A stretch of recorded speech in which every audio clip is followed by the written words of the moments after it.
Low fly sa tanghali. Init.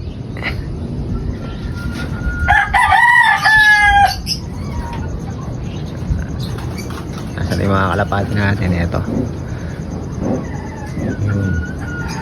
Force fly. Pag tanghali, force fly yung mga yan. Para tumibay ang resistensya. Tanghali, no? Yan.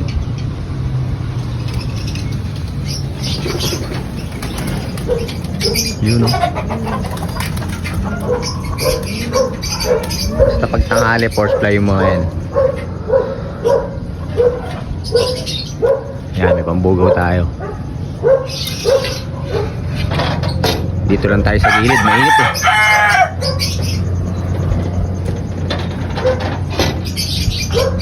Sila.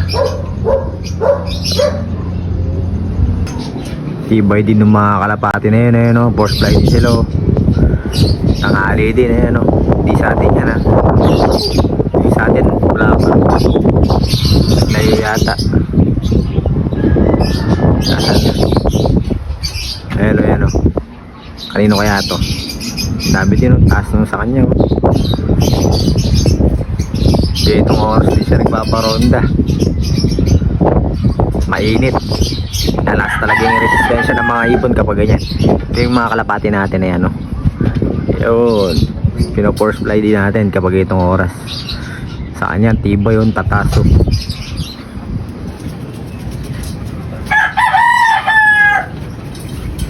Sana magsalubungan para magsabay. Nakasum na yan, ha? Nakasum na yan, pero taso sa kanya. Yun, pwede na. 30 minutes, padapuin na natin.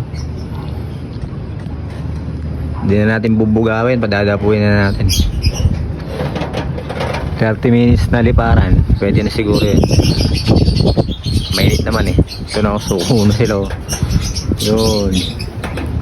Hindi pa dumapo yung iba. Yung dumapo na ba? Dumapo, 3 pa lang.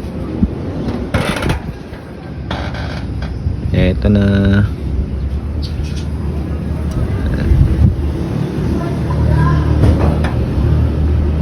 Nabibitin pa.